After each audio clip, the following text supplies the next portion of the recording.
Hello again, I'm Trip Rogers, and this is Trip's Take. Well, first of all, we have now entered year 4 of Trip's Take. You know, it's hard to believe that I've done 3 years of shows, one a week, so we're now up to 156 shows done. This is number 157. I want to thank you for joining me. I mean, somebody's got to want to listen to this. And while we're not breaking any records, we're certainly not in the Joe Rogan category in podcasts, but we got a few people who do listen to it. And I'm very appreciative of that. Of course, in the last year, we've gone to a video podcast too. So you can get this now on YouTube. And you can also get it on Spotify for podcasters, and of course, other podcast hosts you can listen to it on. So again, I am eternally grateful and thankful, and let's move on now. Got an email on last week's commentary talking about the baseball statistics. And I mentioned something that my buddy said, well, let's include Japan too. Well, that drew offense to one of my listeners who said, wait a minute, the Negro Leagues were because baseball was a closed door. You know, that was the league of their own. And I think that's one of the reasons why they did that. Now, I'll agree with that to a certain extent, but here's the other part of this. And I'm sorry I didn't think of it, and I thought of it like just after I had done the commentary. The Negro League games were played in major league parks. They played them in the big cities. They played them in the big league parks. And they also played in minor league stadiums. This wasn't a bunch of cow pastures. The other part of this that you have to remember is back in the 1920s, 30s, and 40s, the Major League Baseball, the furthest west they went was St. Louis. That was as far as major leagues went.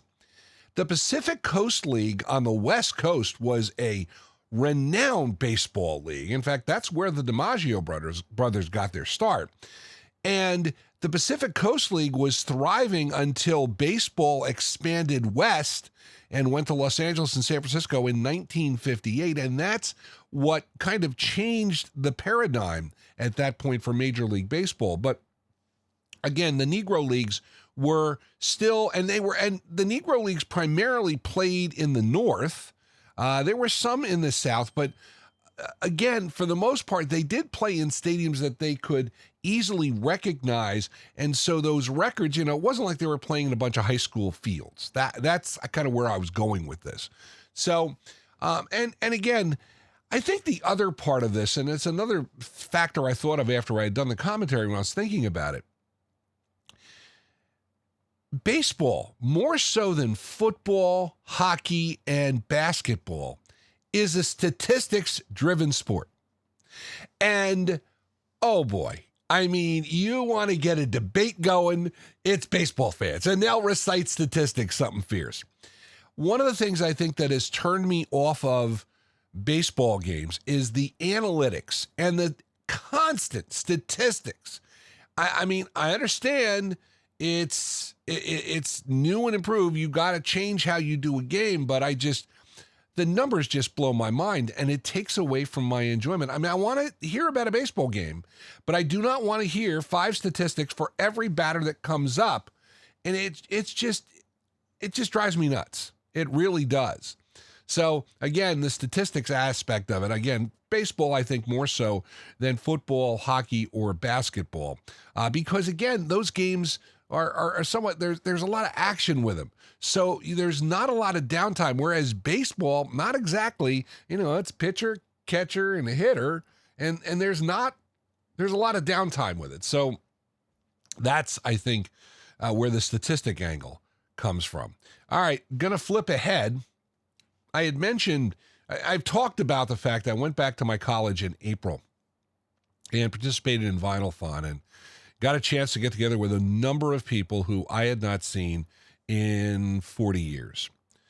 And it was funny because one of the people who I had not seen, I just kind of, you know, when you see someone, he'd had some health issues.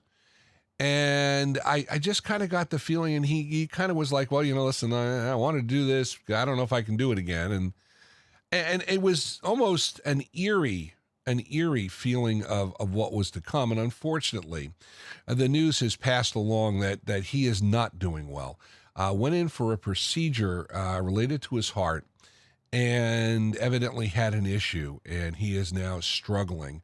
And the updates have not been very positive, and it's just very, I mean, it makes you appreciate life and appreciate what you've got.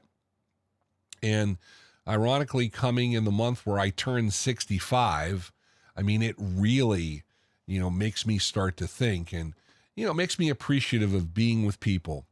And of course, you talk about passings. Matthew's grandmother, Sandy's mother-in-law, Carol, passed away recently in Ohio. She had lived a good life, but the thing I'm probably most thankful for is I could have been perceived and treated like an outcast because, in a sense, I was replacing their son or her son. The family has welcomed me with open arms. And I feel their loss as well as everybody else does. They more so, but I feel the loss too. And I really enjoyed spending time with Carol whenever we did.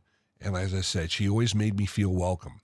And that's really important. And if you have had yourself in a situation like this, you know how it could be the opposite, but it wasn't. So that's something I will always be thankful for. And that is Tripp's Take for June the 6th, 2024. I'd love to hear your comments and questions. Please feel free to email tripstake@gmail.com. As the calendar turns to June, football season is upon us. And the Fantasy Sultans, the Hall of Famer Mike Sheck and yours truly getting set to gear up for another year of the Fantasy Sultans podcast. You can find it on Spotify for podcasters and YouTube. Just search Fantasy Sultans. If you like the music of the 60s, 70s, and 80s, tune in to WTRSradio.com. That's going to do it for this edition of Tripp's Take. Join me again next week. For now, I'm Trip Rogers. Make it a great one.